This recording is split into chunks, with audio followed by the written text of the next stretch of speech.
What is going on, everybody? Welcome back to America's Finest Sports. It's Wednesday night, which is meaning we are going to be talking some NBA basketball. Before I get into even the start of this stream, I do want to say rest in peace to Vin Scully, the former announcer for the LA Dodgers, been a part of just so many historical moments in baseball and football as well. So rest in peace to him. Thoughts and prayers are out to, his family, his close friends, and things of that sort. He's really a legend in, the broadcasting game. But, in today's, basketball topic, I'm going to be starting off talking about Bill Russell. Then I'm going to get into Rudy Gobert. And then finally, I will be talking about the Big Three era and whether or not it is over and, what the NBA is going to do from here on out if it is over. But, if you're watching this live, this is a pre-recorded broadcast. So that is why I will not be interacting with the chat, but it should still be a lot of fun. But, let's jump right into it. Let's talk about Bill Russell, because Bill Russell, obviously one of the greatest basketball players of all time. Bill Russell was part of the greatest dynasty, the winningest dynasty the sports world has ever seen. I mean, he won 11 championships in 13 years, but, Bill Russell doesn't want to really be known for winning championships. That's not kind of the thing that when people look back at Bill Russell, don't think about the championships that he won. That's not the important thing.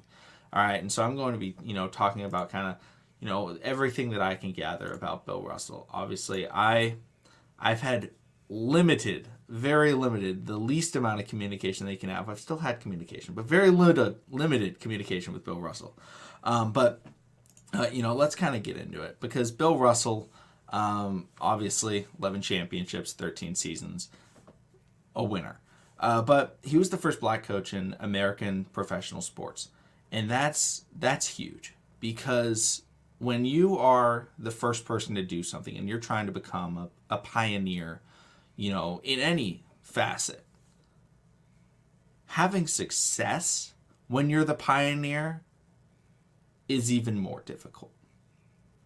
Because one, you have to figure out how to get the job, and then you have to try and succeed with it. Because if you don't succeed, it's going to be, the ceiling has been broken. It's possible, but it's, if you're successful, it's going to be easier for others to follow. And Bill Russell came in and he, was the player coach for the Boston Celtics, and he won 2 championships. That's unbelievable. To be the first ever black coach in professional sports in the United States of America, and to win consistently, to be the best as well. That shows how, impactful he was able to be. And, that's something that I think he would much rather be remembered by. Because Bill Russell was more than basketball. And, I want to take some time. I interviewed Jim Barnett. Myself and Matt, we interviewed Jim Barnett probably about a year, maybe it was 2 years ago. And he was a teammate of Bill Russell's at one point in his career. And so I want to play a little bit of a clip for that, he talks about Bill Russell and that. So I'm going to play that right here for, a minute or so. We can listen to that. But I apologize for my voice. This was like 2 years ago. Some of the teammates that you've played it with, and you've played with a lot of great guys. Was there somebody that had either a great locker room leadership presence, or maybe somebody that stood out as being funny, or maybe somebody with an incredible work ethic that you looked up to? Any guys like that kind of stand out to you in your playing career? Well, I played on so many different teams that you hit all those. I saw leaders, I saw comics, I saw guys that screwed off too much. The greatest leader, without question, was my first year when I joined the Celtics, because that was Bill Russell, and he was a player coach, and he was the first African-American coach in any major sport in the world. I believe, I know in the United States for sure. And he was such a great leader. He won 11 championships in 13 years. He won 2 out of 3. They didn't win the championship my rookie year. Then he won 2 more and then retired. So he was on a team that won 11 championships in 13 years, and he always had great leadership. But he also was very funny and joked around a lot. And but there were John Havlicek on that team was a great leader.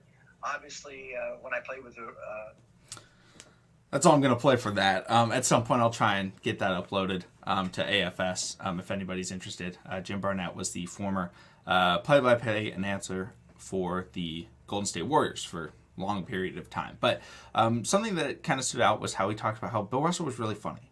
And that's something that you don't really hear about when people talk about Bill Russell, because you hear about the change, that he helped instill in the NBA. You hear about the winning, and you hear about the leadership.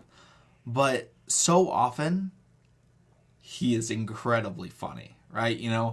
We see Shaquille O'Neal talking, with all the legends and all these stuff, and Bill Russell just kind of yells out from the crowd because they bring up, oh yeah, well there's also Bill Russell, and you see Kareem standing on stage, Shaq, all the greatest centers, and Bill Russell just looks at all of them, and he's just like, I would kick your ass. Like Bill Russell was funny. I mean, he knew he was great, but he was also funny. The story of Wilt Chamberlain, you can do a 500-part docu-series like The Last Dance on Wilt Chamberlain, because that man did it all. But they talk about Wilt Chamberlain became the highest paid player in the NBA, $100,000. And Bill Russell was like, I'm not about that. Sorry. Give me $1 more. It was like if anybody has seen Gotham and Bruce Wayne keeps raising the bid by $1. He was like, no, pay me $100,000 and $1. And that's what the Boston Celtics did, because they were like, no, we're going to give it to Bill Russell. And that rivalry between Bill Russell and Wilt Chamberlain was really the first, I would say, notable rivalry. I'm sure there's guys before then. I can honestly say I don't know who George Mikan was battling with personally. I'm not as familiar with that era, but Bill Russell, Wilt Chamberlain, and on, pretty decent with that. But, that rivalry is still the biggest rivalry in basketball. Celtics, Lakers. And when we talk about Bill Russell, that rivalry, those types of things in the early years of professional sports, even though basketball's been around for a very long time, really starting to gain popularity, building up from Bill Russell to Kareem, to Magic, Bird, Jordan. It just kept going up, right? Well, Bill Russell was kind of the second era of superstars. I'll say George Mikan was the first, but when you look at professional sports, the way that you create this dialogue, the way that you create growth in a sport, it's more than just one person being really good. You have to find a way to make it entertaining, right? Because there's a lot of, great athletes, right? I can list off thousands of great athletes, but you look at guys like Tiger Woods. People had to watch. Why? Because he was so unbelievable and he was able to win so consistently. But that's a single individual sport. When it comes to team sports, there's a lot of great players in basketball, but people don't really come to watch them a lot of times. I'll say Kawhi Leonard. Kawhi Leonard is one of the best basketball players in the world, has been for the last 10 years. But just because you're great doesn't mean that you're going to be drawing crowds. Now, who drew crowds? The really flashy guys, or the guys that were part of those rivalries. What is the best, NBA Finals of the last 10 years? There's two names. It's either, both of them have LeBron James in it. It's either going to be the, Spurs Heat, which is two dynasties going up against each other. Tim Duncan and the Spurs, LeBron James and the Miami Heat Big Three. Or it's going to be the Golden State Warriors versus the 2016 Cleveland Cavaliers. Why? Because it's two dynasties. It's two players. The media was able to say it's LeBron James versus Stephen Curry. When you're able to say that, when you're able to say versus and not make it team, because team isn't as box office. If you tell someone on the street that's not a basketball fan, right, and maybe this is the 90s, I don't know, and you say, hey, we've got Bulls Knicks tonight, they may be like, okay, like, what is that? I don't really care. But if you say, hey, we've got Jordan and Ewing, all of a sudden they hear those names, right? And it sounds more important when you're able to pin two people against each other, whether or not it's right, because like, oh no, it's a full team sport and things like that. But in basketball, you're matching up against your opponent. And Bill Russell and Wilt Chamberlain were able to match up against each other. And they were the two best. There wasn't a doubt about who the two best players in the world were. Maybe you can argue Oscar Robertson was there, kind of towards the tail end, back when Wilt was averaging 100, Oscar Robertson the triple-double. Well, neither of them won MVP. Bill Russell actually won MVP that season. But that kind of rivalry, right? That was the foundation for modern, sports rivalries outside of baseball in the United States of America. Like, that started with Bill Russell. That started with Wilt Chamberlain. Unfortunately, now both of them have passed away. But, that rivalry right there. And that's kind of what I want to talk about. Because Lakers-Celtics it's still talked about. Even though they've only, matched up against each other in the finals, I want to say twice in the last, twice, I think, since Magic and Bird. That was, Paul Pierce, Rajon Rondo, KG against Kobe and Pau Gasol. But it's still talked about because of, Bill Russell, Wilt Chamberlain, Magic, Bird, just kept on going. But in 2020, I think it was actually February 23rd of 2020, the Lakers played against the Celtics. And it was at Staples Center. And it was the first time that they had played since Kobe Bryant had passed away. And Bill Russell went to that game. It was the first time he had gone to the Staples Center since he gave out the first ever Bill Russell Finals MVP award to none other than Kobe Bryant. And when he went to that game, Mr. Celtic, the guy that built the rivalry, the greatest rivalry arguably the greatest rivalry in American sports history, and he showed up and he was not wearing a Celtics jersey. He wasn't wearing anything Celtics. He was wearing a Kobe Bryant Los Angeles Lakers jersey. A lot of people wouldn't have done that. Now, they might have worn, an armband, and I'm not saying, it's not okay to wear a Celtics jersey to that game. I'm not saying that. But I'm saying Bill Russell said, this is about more than basketball. Like, what he did throughout his entire career was more than basketball.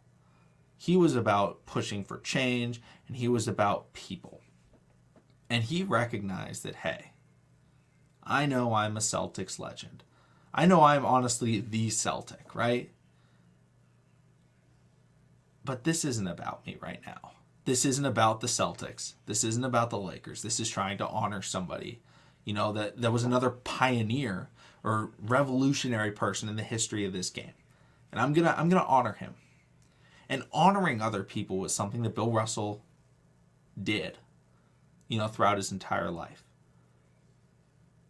1975, Bill Russell was inducted into the Hall of Fame. Deservingly so. No one will ever make a case to you that he shouldn't be inducted. 1975. He refused to take the ring. He refused to really accept the induction because he said that there were other people that deserved that honor before him. And the biggest one I think he felt was Chuck Cooper. If you don't know, Chuck Cooper was the first black player in the history of basketball to get drafted into the NBA. He ended up going to the Boston Celtics, and he hadn't been inducted. And Bill Russell was like, no, there's other people that deserve to, go in first. Mind you, Bill Russell not only get rid of the NBA championships, he was the first, black coach in, American professional sports. Like that's a big deal. Completely getting rid of him playing basketball, completely getting rid of him playing championships, winning championships, being a winning coach. None of that has to do with it. He was a 12-time All-Star, led the league in rebounding 4 or 5 times. At that point, like, you could look at him in 1975 and say he's the greatest basketball player of all time. And he was like, there's other people that deserve it first. Because Chuck Cooper helped get Bill Russell to where he got to. Because if there is no first, you can't, take that step. And so Bill Russell,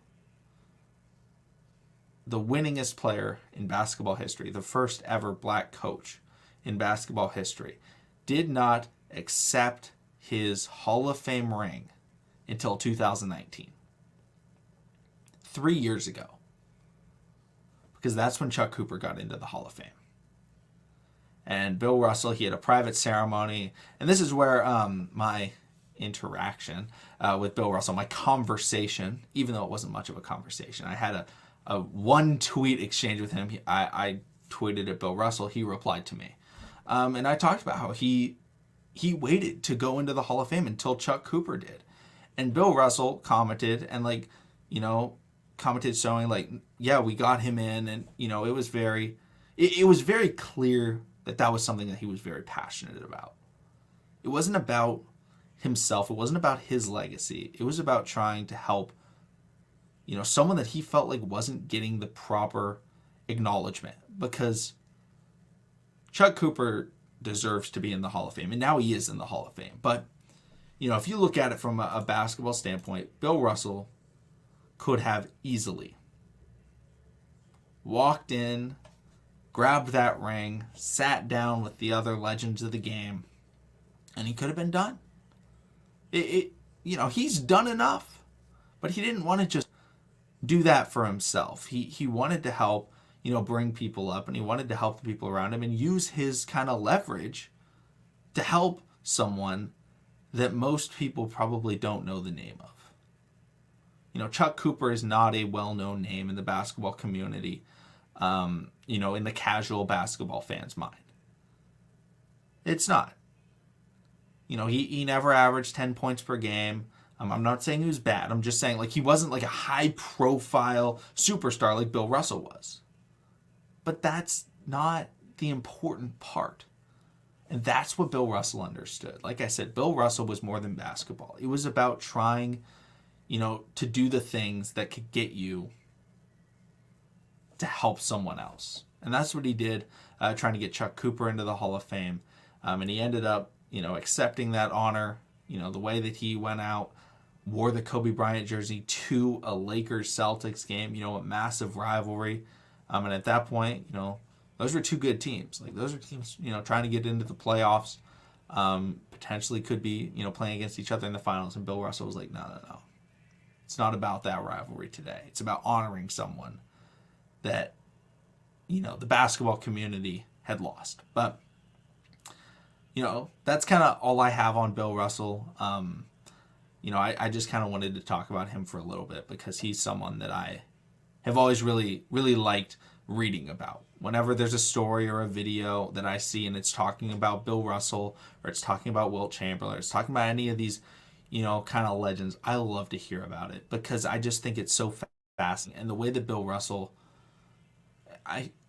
the way that he just did everything was just so influential and instrumental in basketball, which is a sport that I'm very passionate about. So, always appreciative to Bill Russell. And I just want to, I wanted to take this time to talk about him for a little bit. But let's get into kind of this next segment, talking about, modern day basketball.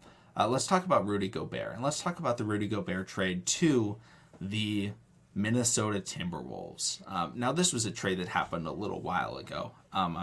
We hadn't started up the network. Last week we were going to talk about it, but then the KD news started dropping. So ended up pushing it back a week, but it's still something that I feel like I should talk about. And the full details of this trade are that the Minnesota Timberwolves, they get Rudy Gobert. They're giving up Malik Beasley, Patrick Beverly, Leandro Bolmaro, Walker Kessler, who was the 22nd pick out of Auburn, Jared Vanderbilt, a 2023 first, 2025 first, 2026 pick swap, 2027 first round pick, and a 2029 first round pick. First off, I'm going to talk about it from the Utah Jazz perspective. Then I'll get into the Minnesota Timberwolves perspective. Okay, so starting off with the Utah Jazz, this is a fantastic trade. I'll get rid of fantastic. If things go the right way, it'll be fantastic, because trading away Rudy Gobert is I'll say the icing on the cake with Donovan Mitchell's future in Utah. Because it's very clear now that Donovan Mitchell will not be staying there, because it's clear that they're trying to tank. And I think Donovan Mitchell's first out is 2025, and I've read reports that like the first chance that he gets, he's gone. Like, he's not staying there. Doesn't matter if they get Victor Wembanyama. Like, that doesn't matter. He's gone. So like, that's unfortunate for them, because Donovan Mitchell, getting a star like Donovan Mitchell is difficult. And Donovan Mitchell, him and Rudy Gobert may not have been the best match in terms of teammates, but it was still like they were a fun team to watch, and they had really good assets over there in Utah. But they did this move because they're clearly trying to set themselves up for the future, and they are trying to get good draft picks. Now obviously this year is Victor Wembanyama, the French freak of nature. Could they really get him? Potentially, but at the same time, the odds aren't like in your favor if you're trying to tank for him. So that's why I kind of like how many picks they got. Like, for Utah's perspective, getting 4 firsts is the bigger part of this deal. Not just, being able to tank for Victor Wembanyama, because honestly, they probably won't get him. Even if they have the worst record in the NBA, they've got a 14% chance at getting this guy. That's not why you do the deal. You do the deal because you want to tank for the next 2, 3, 4 seasons. And then that's when you draft everybody, because Donovan Mitchell's going to be gone. And this is a full reset for the Utah Jazz. They really don't have a lot of assets right now. I'm going to pull up their roster, because it's very limited based on what it's been, and especially when it comes, and when I say limited, I'm not talking about like I say like in terms of building for the future. I'm not talking about currently, like, because currently they still have some good players. Mike Conley, Donovan Mitchell, I like Nickeil Alexander-Walker, Bogdanovich. Like, they have players, but in terms of building for the future, they've got Nickeil Alexander-Walker, who's 23 years old, who I liked, coming out of school.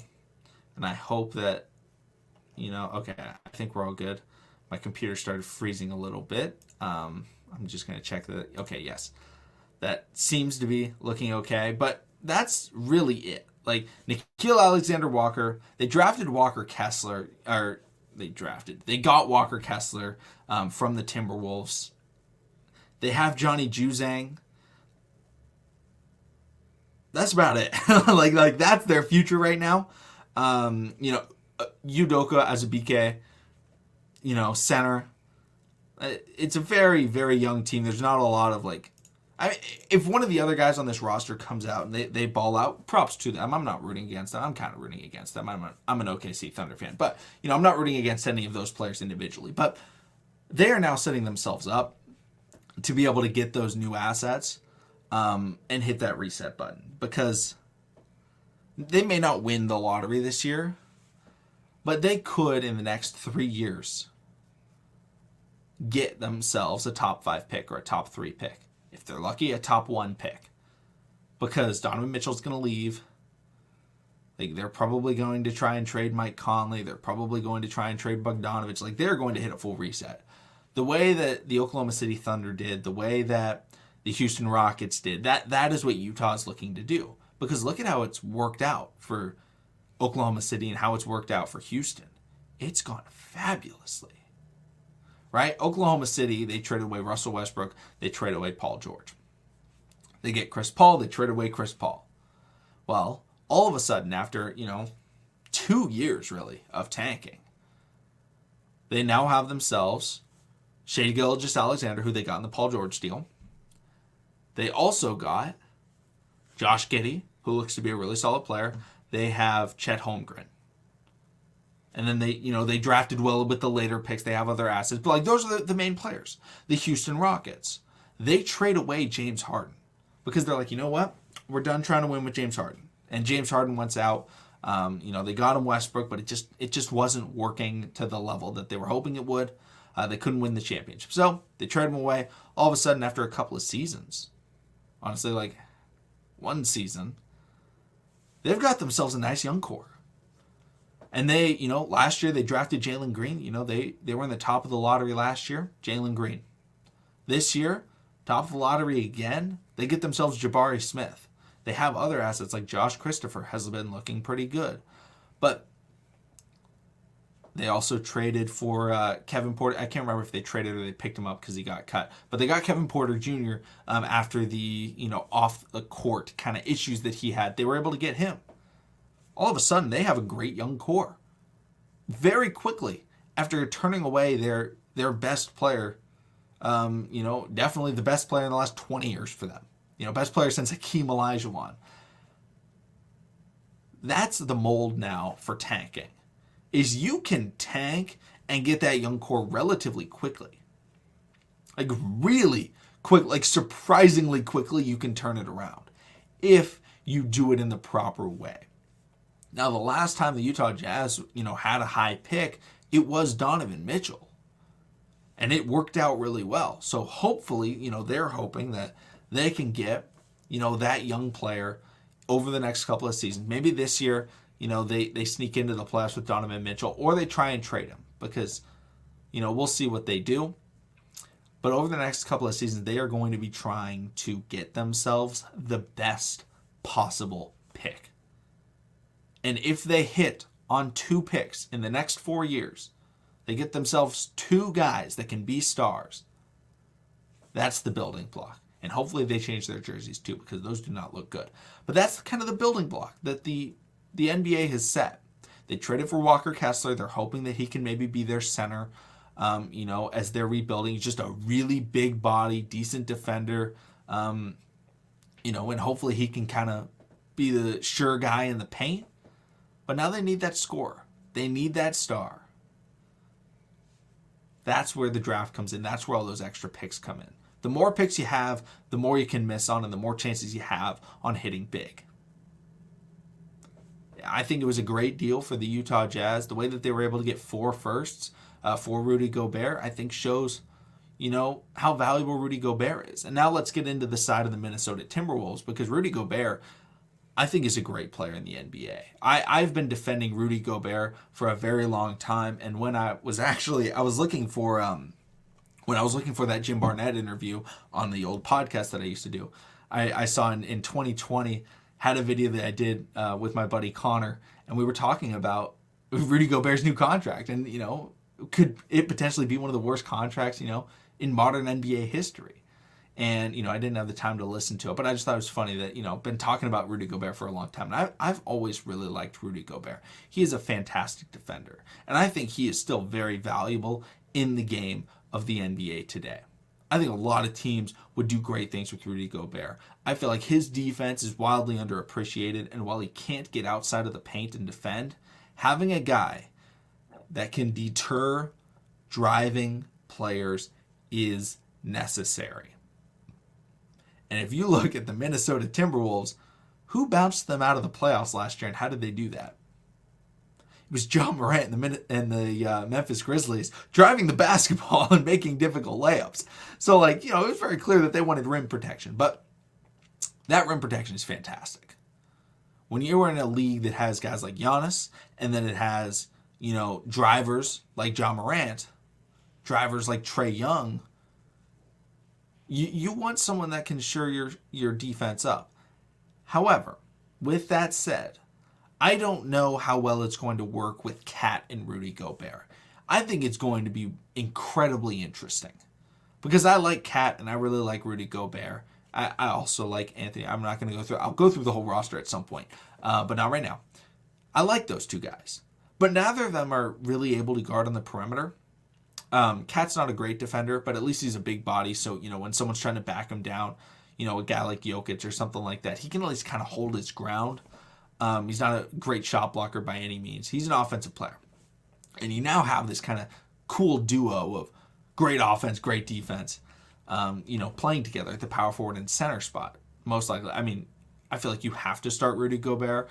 I don't understand. If they make this trade and they don't start Rudy Gobert, I think it would be ridiculous. Because Rudy Gobert is a player that you need out there against the starters, because those are the best players that you need to stop from making the difficult layups and dunking on your team. But the way the teams are going to be able to, I feel like, abuse this duo is going to be pretty brutal. Because we're going to go out there and we're going to, sit back and we're going to watch Chris Paul. We're going to watch guys like maybe Trae Young, guys like Steph Curry. The undersized guys that love to run. They run that pick. They get the defender on the hip, whatever. If they're going to run a pick and roll and the Timberwolves are going to have to switch, you can now run it with their power forward or their center, and you're going to have a guy with a mismatch. You're probably going to run it on Rudy Gobert. But, I don't know. It just seems really weird. The way that they're going to have to play defense. They'll always kind of have a center, I guess, that can kind of stay in the paint. But Cat is not, he's not a shot blocker. He's not going to be great at deterring shots. So, if you get Rudy on your hip, you may be able to drive, and Cat may be able to maybe deter it a little bit. But, if you play a 5-out or something like that, you have a stretch 4, which most teams in the NBA have a stretch 4. Cat's not going to be able to sit on the inside, or Gobert's not going to be able to sit on the inside while the other one is pulled out. And so that's going to be kind of difficult to watch at some points, but at the same time, they're going to have some favorable matchups where, one of those two is going to be dominating. Getting rebounds against the Minnesota Timberwolves is going to be really hard. It's going to be incredibly difficult. And then offensively, they're going to be explosive. Rudy Gobert, I think, is actually a really good fit for them offensively, which is saying kind of a lot, because Rudy Gobert is not an offensive player by any means. But this is an athletic team. This is a team that can move down the floor.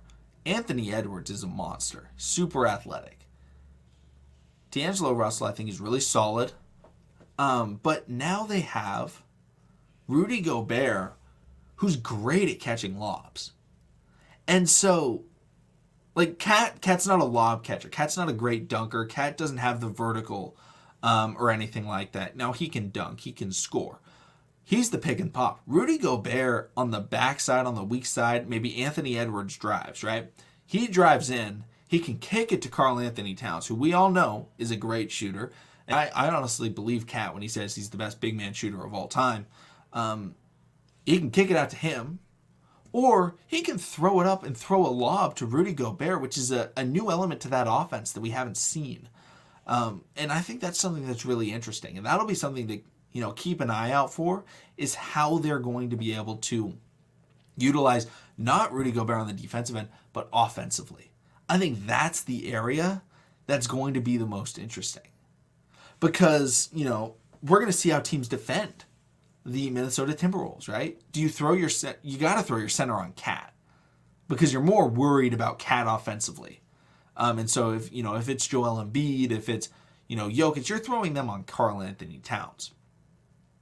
Well, all of a sudden, that means there's, a power forward trying to guard Gobert, giving him an even bigger size advantage. It's going to be really nice. Offensively, I think it'll actually work. I'm questioning the defensive side of the ball, which I never would have thought.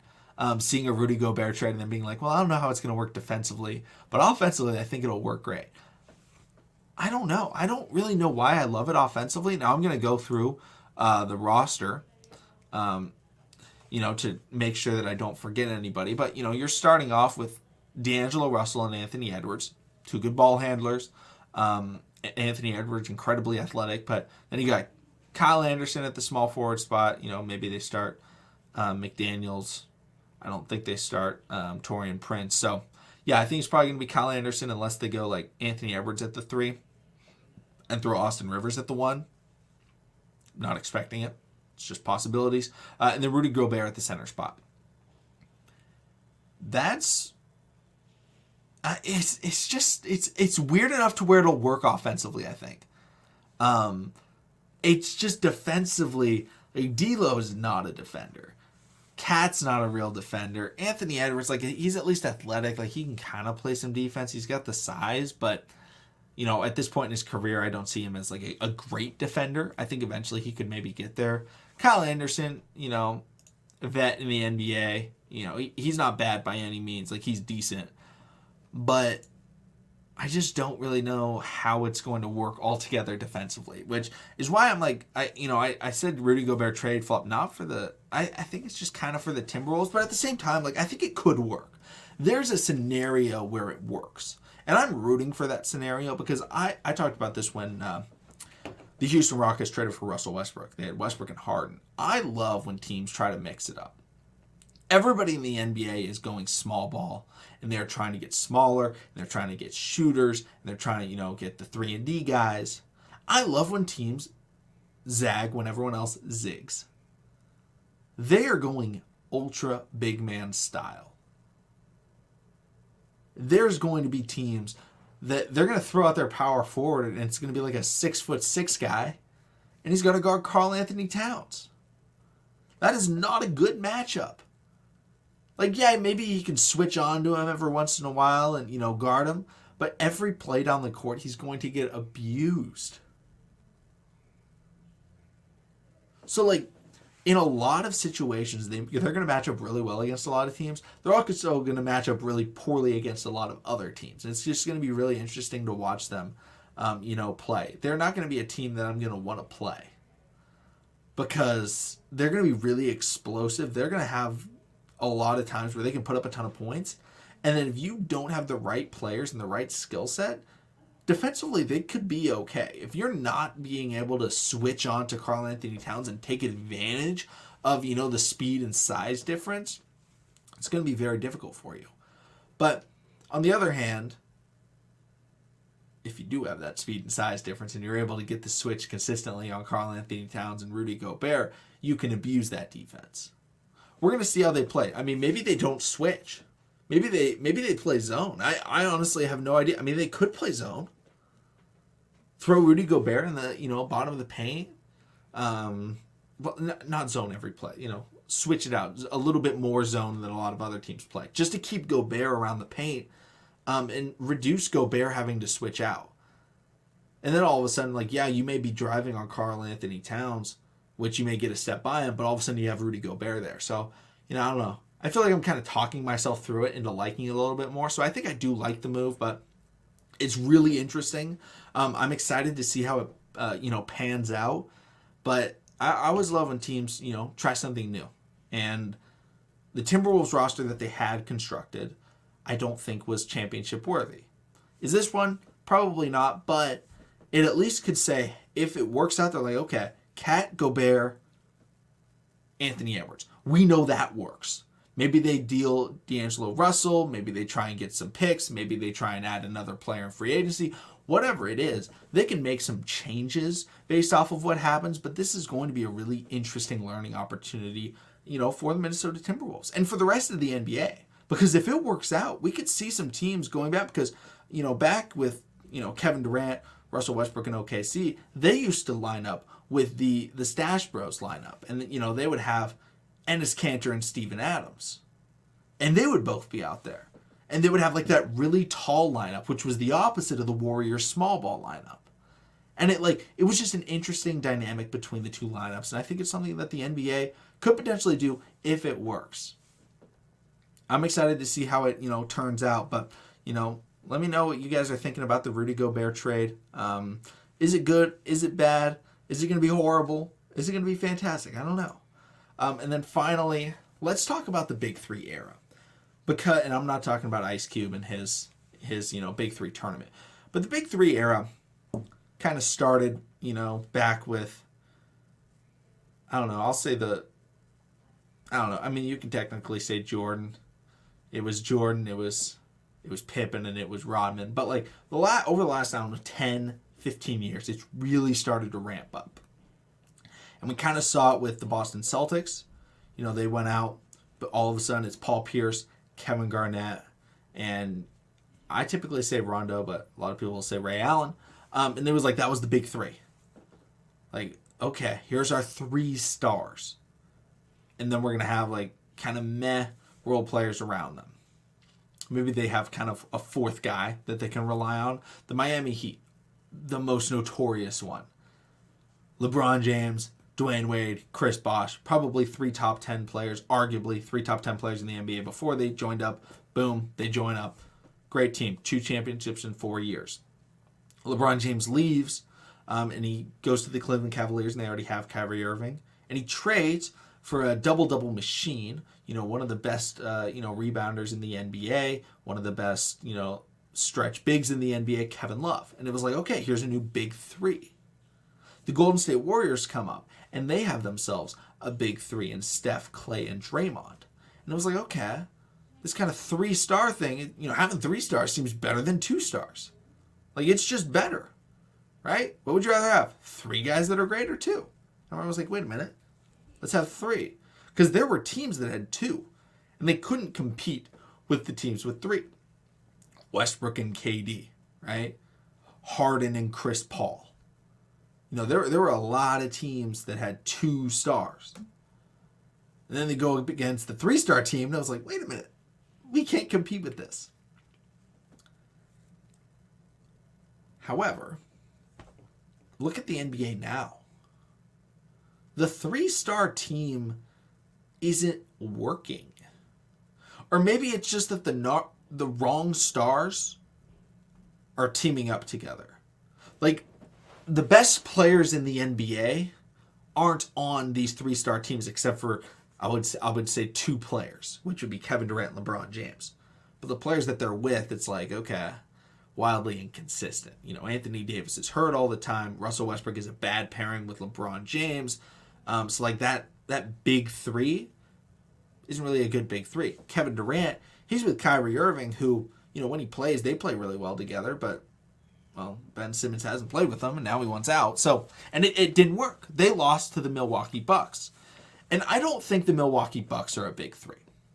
Now, do they have 3 players that are their best 3 players? Yes, every team is going to have a 3 best players. But that doesn't mean they're a big 3 team. The Milwaukee Bucks are deep, and they have a full system, and like everybody works well with them. Bobby Portis is instrumental to that team, right? Brook Lopez, very important. Dante DiVincenzo, I don't think he's there anymore. I think he might have gone to the Warriors. He was there off the bench. He was really good, and like he fit that system. Yeah, they have Giannis, they have Chris Middleton, and they have Drew Holiday, but it wasn't, let's pay all of these 3 stars, all of our money, and then kind of just fill in the rest, which is what the Lakers tried to do, and that's what the Nets have tried to do. Pay their stars, and then just be like, let's get the scraps to fill in the rest of the roster. It's like an NBA 2K when you build your, my GM. I think they still call it my GM. And you build your roster, and you're like, yeah, I want to trade for LeBron James, trade for Kevin Durant, and then in free agency, I'm just going to turn off the, salary cap, and I'm going to, sign, I don't know, Steph Curry. Boom. Big 3. And then you're like, okay, I have no money left, and you like sign all the leftover free agents, and they're all like 71 overalls. That's kind of how it looks like with the big 3s now, because the contracts that players are getting are absurd. And so because now I look at it, and who won the championship last year? The Golden State Warriors. I don't think they're a big 3. You may be saying, what do you mean? You were just talking about the Warriors' big 3. Yeah, they were a big 3 in 2016, but I don't see them as a big 3 anymore. Like, what would their big 3 be? I mean, it's like a big 1. I think it's a big 1, and then they have like 3 other guys that are like good, right? You got Clay, who, like, I'm not saying like good, like they're good players, like they're really good, but it's not a big 3. Like, it's Steph Curry, and then it's them. Not like in 2015, 2016, where it was like, oh my gosh, Draymond Green, Defensive Player of the Year, Klay Thompson, the best 3-and-D player in the NBA, and then it's Steph Curry, who's also an MVP, and it's ridiculous, and you can't stop him. It's different now. Now it's Steph, and then it's Klay, and Draymond, and Jordan Poole. They also have, some really good players coming up, Andrew Wiggins as well. That's not a big three. Like, it's starting to be, okay, we're going backwards. No longer is it the big three. Now it's kind of like the big one or two with a really good supporting cast. Look at, maybe it started with the Toronto Raptors, because the Raptors won with Kawhi, and you could argue Lowry. Those were their 1 and 2. Like, maybe it was a big 2. It's probably a big 1, but we'll say big 2. But then the rest of the team, that team was deep. That was a deep team, and that's how they were able to win. Was through their depth and winning through the bench, because they realized, hey, if we have a better bench, we're going to win more in the regular season. When you win more, you're going to have better seeding, and we're going to be consistent in the playoffs. And if we have a great defender that can lock up a guy like a Giannis Antetokounmpo, like Kawhi Leonard did, we can get through the postseason and get to the finals. And with that depth, if someone gets hurt, it's less important. Now, obviously, if your superstar gets hurt, you're done. Like, you're done. But like, you lose a role player. If the Miami Heat in 2013 lost Dwayne Wade for a postseason run, they're probably not winning at all. If they lost Chris Bosh, like they're number 3, they're probably not winning at all. If the Toronto Raptors lost, who was it? Spicy P, Danny Green, they probably could have won still. And like, the injuries in the NBA, they happen. And with depth and with the balance of kind of, I don't want to say it's new. They're bringing it back because we overdid the superstar big 3. And now it's kind of coming back. It's like, okay, you can have 3 really good players, but we don't need to spend all of our money on 3 good players. Having important, role players is crucial. It's crucial. Why was the Chicago Bulls big 3 so successful? Because Scottie Pippen got screwed over in signing his contract. He was making like no money. It was ridiculous. Like, that's the difference. The Bulls weren't paying their entire payroll to 3 guys because Scottie was getting nothing. Like, a lot of it went to Jordan. A lot of it went to Pippen. Not much went to Scottie Pippen. Or went to Rodman. And then not much went to Scottie Pippen. Now in the NBA, all the stars want their money. And they deserve their money. Give it to them. But if they want to win championships, they may have to say, okay, I don't get to play. I don't get to be a Kevin Durant and say, hey, I want to go play with Stephen Curry and Klay Thompson and Draymond Green. I want to go play with all of these guys. Because, hey, they have the money. All of a sudden, they're going to spend all their cap space on us 4, and it'll work out. You can not do that anymore. Because you're using all of your cap space and you won't have a bench. And we see these teams without a bench get destroyed. Get destroyed by these teams that are deep. Like, I swear, I'll be watching a Milwaukee Bucks game and Giannis will step off the floor, and Giannis is the obvious superstar. And it's like, yeah, they still have Chris Middleton and Drew Holiday, but a guy steps in, a Dante DiVincenzo steps in, and it's like, or a Grayson Allen steps in. It's like, oh, they just hit 4 threes back to back to back. It's a 12-0 run. They're tied now. And then also, Dante DiVincenzo got a steal, and all these other guys, and they're all playing together. It's very different from, oh my gosh, we need to have one of our 2 superstars on the court at all times because the rest of our bench sucks, and they need to carry everybody no matter what because they're not good enough. That era, I feel like, is done. The era of watching, LeBron James go out there. That's kind of how the Lakers roster. That's how the Lakers roster is, right? You have to, without a shadow of doubt, you have to have LeBron James or Anthony Davis or Russell Westbrook on the court at all times. You absolutely have to. You have to. Because none of those other players, I'm sorry. I like THT as a player. Like, I'm sorry. He's not. I'm not relying on him to be my, off the bench facilitator and instigator. Like, Austin Reeves. Like, the Lakers, the Nets, you have to have someone out there because no one else can do it. Whereas the Warriors, you can have Steph, Clay, Draymond, all on the bench. And you still have a guy like Jordan Poole. And you're like, oh, yeah, he can run the offense.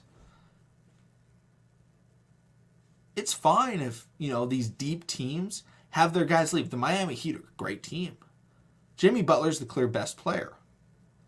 Jimmy Butler and Bam Adebayo, the two best players on that team, can sit on the bench for 10 minutes. And they will be fine because they're deep. And this depth is becoming the new wave in the NBA. Role players are arguably becoming more valuable than superstars because having three guys that are all 3-and-D, or maybe one's a center that can play, a stretch big that can come substitute, is a lot of times more valuable because it'll cost the same amount of money than having one star that's going to cause a lot of drama. And if he gets hurt, you're screwed. I think the era of the big three is over. I could be totally wrong. Maybe the Lakers win the championship this year. That would be kind of funny. But I feel like it's kind of over. And I'm super happy about it. I'm super happy about it because now we get to watch all of these, kind of side assets that people have been talking about. Like, oh, just throw that guy into a trade package. Guys like Robert Covington. Guys like, Danny Green. Guys like, Desmond Bane, super young, coming up in Memphis right now. Like, those guys are super valuable now. Maybe not so Danny Green as much because he's a lot older, but that type of player. Those guys are becoming super valuable. Because you don't have to pay them $40 million a year. You can pay them 15, maybe 20, and you can get two of them. And you go, okay, what would I rather have? Because most superstars, like, if you have a superstar that's top 5 in the NBA, like, you pay him. But, like, do you want to pay, like, the 20th best players in the NBA, they get supermaxes. And it's like, okay, I'm sorry, I don't want to pay, the 20th best player in the NBA the same amount LeBron James gets. But you can get a top-tier role player for half the price, and they may be the 30th best player in the NBA or the 40th best player in the NBA, and they may be able to be more influential in your entire scheme. The best teams in the league, and I'll go through them right now, looking at the NBA standings, Miami Heat, they're not a big three. They are a very deep team. The Boston Celtics, I'll say they're a big two, and then they're very deep. The Milwaukee Bucks, I think they're very deep.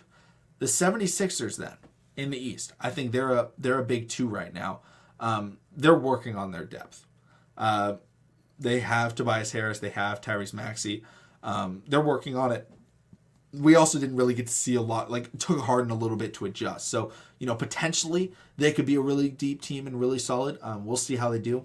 Toronto Raptors, that's all depth. That's all depth. It's like Fred VanVleet and depth. And it works. I'm very, for teams like the Toronto Raptors. The Chicago Bulls, I'll say 2 stars, and then they're deep.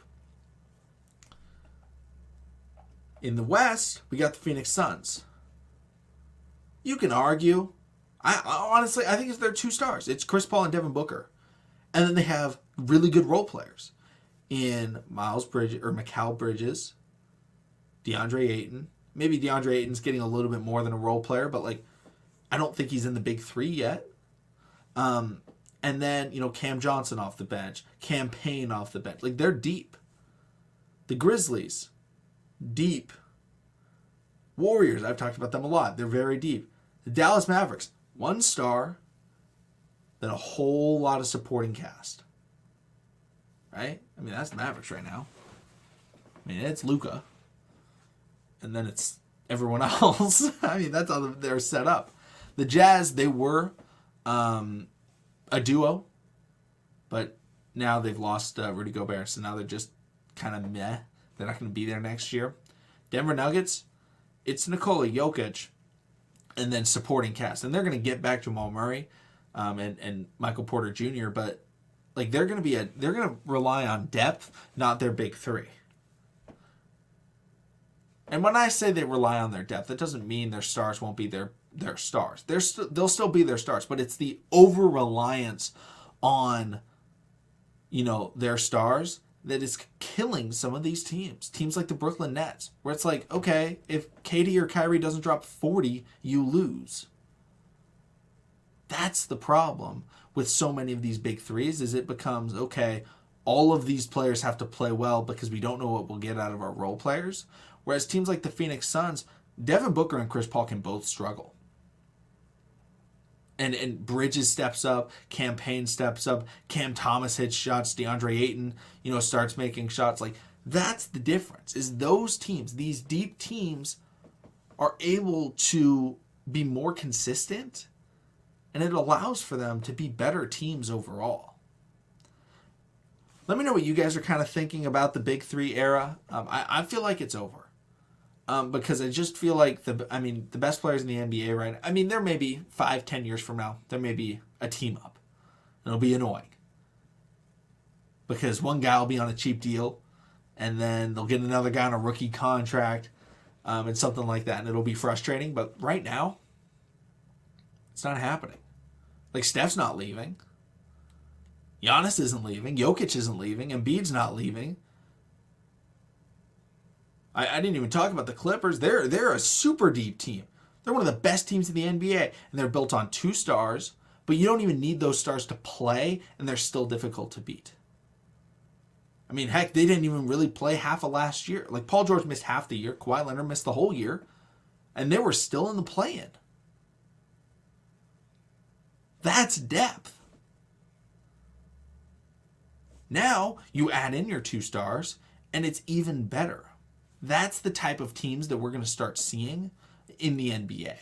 It's going to be less of these, oh, wow, look at this. It's 3 guys on a max contract, but really only one of them is like a super, all-star starter caliber player. And then the rest are like, okay, they made one all-star game 3.5 years ago. They're not the same player, but because they are eligible for the Supermax, that's what they wanted, and we had to pay them to make our other superstar happy. It's not going to happen as much. Thank you, everybody, for watching. Subscribe to America's Finest Sports if you guys want to see, Monday through Friday, daily sports content based out of, kind of San Diego. If there's ever Padre news, Charger news, eventually, guys, we're going to work on some other things as well. But if there's ever news related to those teams, we're going to try and get it out to you. And we talked about the trade deadline. Shout out to the guys over at Friar Talk for, putting on a great show, talking about the trade deadline. Shout out to the Padres also for just having a great trade deadline. But, we like to talk about all the sports. So thank you so much for watching, and we'll see all of you again tomorrow.